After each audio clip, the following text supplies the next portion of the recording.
प्रिय विद्यार्थियों, BA part द्वितीय इतिहास के विद्यार्थियों हेतु आज का हमारा अध्ययन बिंदु है अलाउद्दीन खिलजी के आर्थिक सुधार।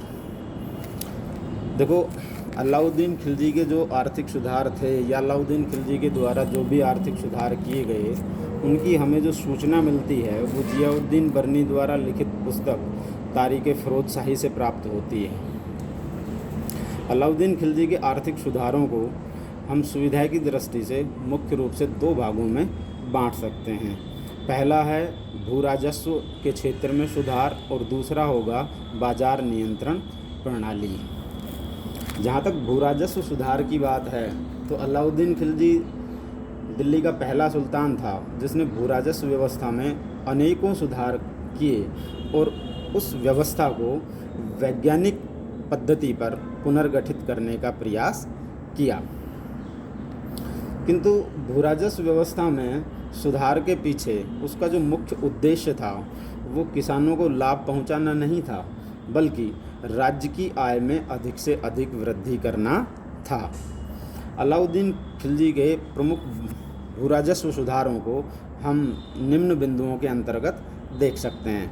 जैसे पहला बिंदु है कि भू राजस्व में अलाउद्दीन का मुख्य जो सुधार था वो ये था कि खुत, मुकदम और चौधरी जो स्थानीय स्तर पर जो भू राजस्व अधिकारी थे या बिचौलिए थे, उनके विशेषाधिकारों को अलाउद्दीन खिलजी के द्वारा समाप्त कर दिया गया।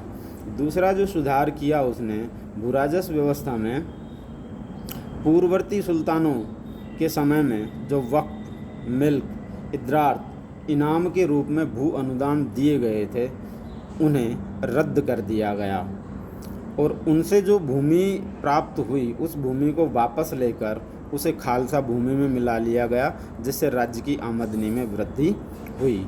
तीसरा सुधार उसका था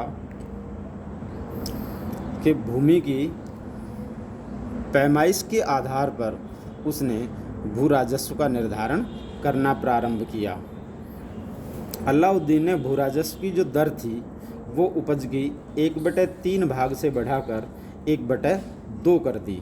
इसके अतिरिक्त उसने किसानों पर चराई और गहराई नामक 2 कर भी लगाए।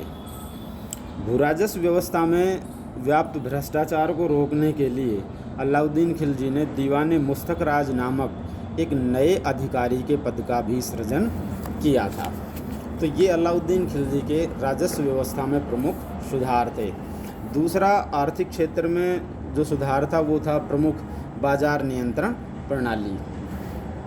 इसको ज़रा देखते हैं। अलाउद्दीन खिलजी का दूसरा मुख्य आर्थिक सुधार बाजार नियंत्रण प्रणाली को लागू करना था। इसके पीछे उसका मुख्य जो उद्देश्य था वो अपनी विशाल स्थायी सेना के खर्चे की समस्या का समाधान करना था। अलाउद्दीन खिलजी द्वारा बाजार नियंत्रण प्रणाली को संभवतः केवल दिल्ली में ही लागू किया गया था, जैसा कि बर्नी लिखता है। हालांकि कुछ इतिहासकार इस मत का खंडन करते हैं और वो इस बात को मानते हैं कि जहाँ जहाँ सैनिक छावनियाँ थी वहाँ इस प्रणाली को सब जगह लागू किया गया होगा। तो ये थोड़ा सा विवादित प्रश्न है कि अलाउद्दीन खिलजी की जो बाजार नियंत्रण प्रणाली थी वो दिल्ली में लागू हुई या दिल्ली के अलावा अन्य स्थानों पर भी लागू की गई थी।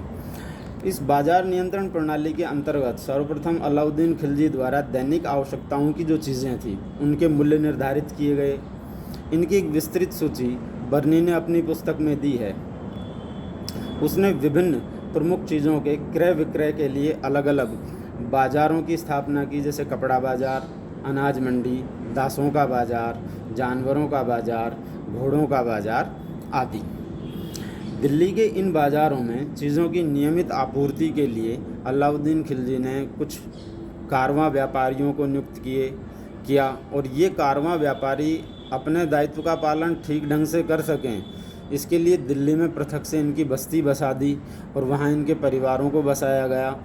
वो इसलिए था कि यदि ये कारवां व्यापारी अपने कर्तव्य पालन में लापरवाही करते हैं तो इनके परिवारों को दंड दिया जा सके, और परिवारों को दंड दिए जाने के भय से ये कारवां व्यापारी नियमित रूप से अपना काम अच्छे से करते रहेंगे।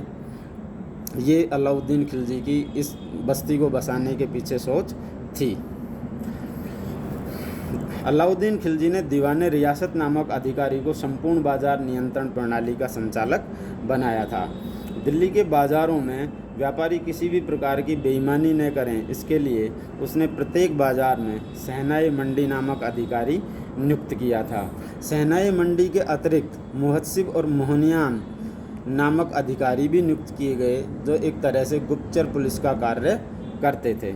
इस प्रकार अलाउद्दीन खिलजी की बाजार नियंत्रण प्रणाली यद्यपि काफ़ी जटिल थी, तथापि जब तक वह जीवित रहा तब तक यह ठीक प्रकार से चलती रही और अपने उद्देश्य में पूरी तरह से सफल भी रही, क्योंकि रहन सहन का जो खर्च था वो सामान्यतः स्थिर हो गया था इस बाजार नियंत्रण प्रणाली के कारण। अब यदि अलाउद्दीन खिलजी के आर्थिक सुधारों के प्रभाव को हम देखें तो पहला जो प्रभाव हुआ उसके आर्थिक सुधारों का, वो तक भूमि कर को जब बढ़ाकर 1/3 से 1/2 किया गया तो उसका किसानों की आर्थिक स्थिति पर अत्यंत विपरीत प्रभाव पड़ा। अलाउद्दीन खिलजी की बाजार नियंत्रण प्रणाली के फलस्वरूप दिल्ली का सारा व्यापार चौपट हो गया, क्योंकि बाहर के व्यापारियों ने दिल्ली आकर व्यापार करना बंद कर दिया था। तीसरा प्रभाव यदि हम उसका देखें तो वो दोआब के किसानों पर भी उसका नुकसानदायक प्रभाव पड़ा, क्योंकि उन्हें भूमिकर चुकाने के बाद अपना जो अधिशेष अनाज रहता था वो कारवां व्यापारियों को सस्ती कीमतों पर बेचना पड़ता था। इस प्रकार ये कहा जा सकता है कि काफ़ी हद तक अलाउद्दीन खिलजी के उपयुक्त जो आर्थिक सुधार थे वो जनहित के बजाय राज्य हित से अधिक प्रेरित थे। धन्यवाद।